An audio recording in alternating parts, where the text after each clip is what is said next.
O cara chega, consegue chegar, mete o pé. E aí, como eu faço com isso? E dá cagada no canto. Ou pega e sai correndo. Falta uma coisinha, falta ligar um botão. Eu vi isso aí na internet.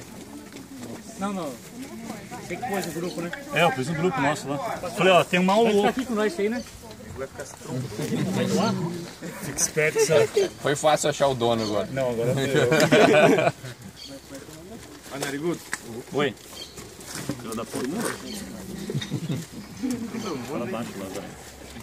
Eu não posso falar nada, ele é meu aluno personal, se eu falar eu perco o salário, né? É melhor aceitar o narigudo dele do que dos amigos que dá aqui presente, filha das putas. Vamos lá, galera.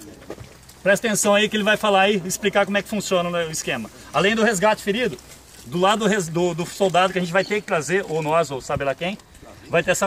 Eu tenho um problema de fonética. Vai estar essa maleta aqui.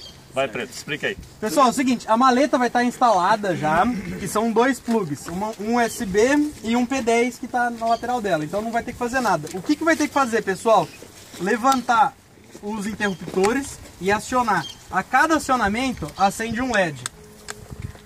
Alex, presta atenção para você fazer uma pra nós.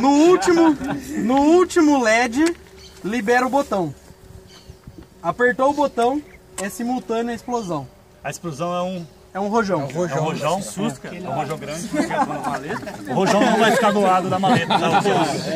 O rojão vai ficar do lado da maleta. Eu achei que a maleta ia explodir na hora. Aperta e sai correndo. Esperto do nego vai roubar essa maleta e vai ficar explodindo. Aí você vê ela sentindo livre, assis. Tem GPS nela, viu, pessoal? Entenderam aí como é que é? É só Entendeu? chegar, Só levantar. chegar, levanta o interruptor, o LED tem que acender, pessoal. E tem a sequência, da esquerda pra direita. Tem uma sequência. Da esquerda Tá pra ouvindo?